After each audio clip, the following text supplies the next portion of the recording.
Coucou, c'est Inès et pour cette nouvelle édition du mois de juillet, je vais vous parler des hits d'été.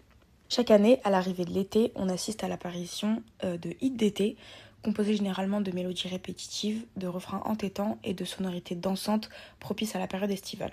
Ces titres ont toujours eu un énorme impact, surtout depuis l'évolution du streaming et de l'apparition du réseau social TikTok qui propulse certains morceaux à une vitesse folle. Depuis quelques temps maintenant, le flux de titres proposés chaque année a décuplé et c'est donc beaucoup plus compliqué pour les artistes de sortir du lot et même quand c'est le cas, la longévité est plus qu'incertaine.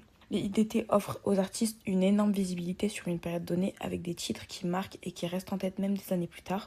C'était le cas par exemple pour des titres comme Despacito ou Cheerleader qui ont connu une diffusion massive en radio, une forte présence sur les réseaux sociaux et un nombre d'écoutes en streaming exorbitant. La place de hit d'été est plus accessible aux artistes ayant déjà une certaine notoriété, mais c'est aussi parfois une belle porte d'entrée pour des artistes encore méconnus du grand public, parce que cette période est davantage propice à la découverte de titres efficaces et facilement mémorables. Cette place est très prisée par les artistes, notamment parce que cette formule est l'une des plus efficaces en termes d'impact et de résonance, et on le voit par exemple dans la place inébranlable qu'occupent ces titres dans les classements, à minima pendant tout l'été. Cependant, cette période pré-estivale semble de plus en plus saturée par ses nombreuses sorties, ce qui provoque par exemple l'apparition de featuring composés d'artistes mainstream, comme le titre Bande organisée sorti en 2020 ou encore Fade Up en 2023. Au-delà de ça, pour innover, certains artistes optent pour des remixes de leurs titres existants, avec des versions plus dansantes ou plus électro comme on a vu apparaître dernièrement. C'est aussi une bonne alternative pour des artistes qui peuvent donc proposer des nouveautés adaptées à l'été, mais tout en travaillant leur back catalogue de manière attractive et pertinente.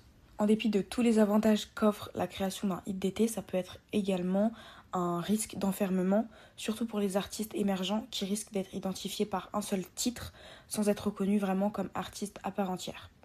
Et de plus, le succès d'un titre considéré comme un hit d'été est souvent un peu plus superficiel par rapport à des titres considérés comme des hits tout court, parce qu'ils sont souvent perçus comme plus légers ou plus passagers. Pour conclure, si on choisit de produire un hit de l'été, il faudrait l'inscrire dans un développement plus global et ne pas commencer par ça, ou alors assumer complètement la position d'artiste d'été et donc ne sortir que des titres dans la même veine. Mais globalement, c'est toujours important de bien définir en amont les objectifs qu'on veut atteindre avec ce type de single pour adapter ses actions en conséquence et surtout déterminer comment l'utiliser pour faire levier dans la suite de sa construction de notoriété et de sa base fan.